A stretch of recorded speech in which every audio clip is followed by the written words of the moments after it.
Hong Kong SFC flags 65 fake websites. Impersonating HashKey.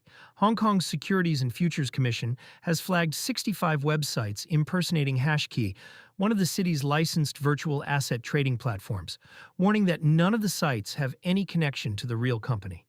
The alert was reported by Cointelegraph on August 15, 2026, and points to a single brand being cloned dozens of times over. The number is the story. A regulator naming one or two suspicious domains is routine. Naming 65 at once, all copying the same licensed operator, shows how cheap and repeatable the clone site model has become. Duplicating an exchange's front page, its logo, and its login flow takes an attacker minutes. Getting those pages in front of victims through search ads, social replies, and direct messages is the only real cost. The clone site playbook impersonation scams do not need to break any code. They rely on a user typing credentials or a deposit address into a page that looks correct but is not.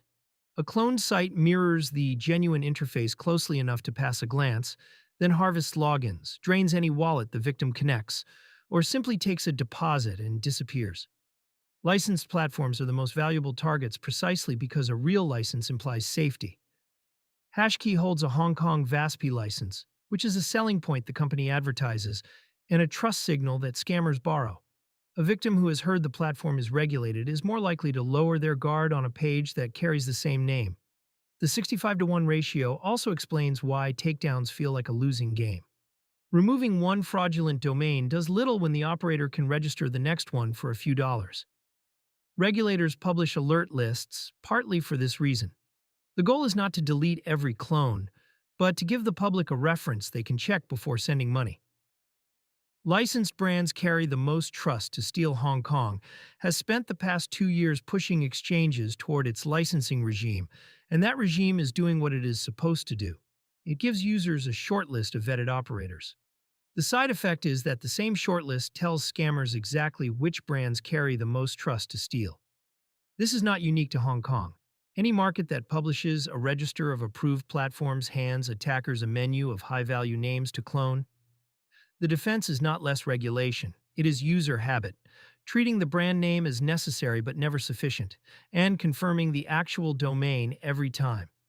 For anyone who holds assets on a centralized exchange, the episode is a reminder of counterparty and access risk. Even when the real platform is solvent and well-run, the path you take to reach it can be hijacked. Bookmarking the genuine URL and refusing to reach an account through an ad, a search result, or a message removes the single most common entry point these scams use. Practical verification steps. A few habits stop almost all clone site fraud. Type the exchange address yourself or use a saved bookmark.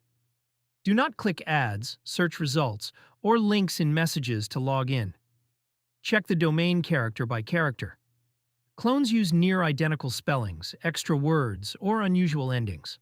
Cross-check the platform against the regulator's own public alert and licensee lists before funding anything new.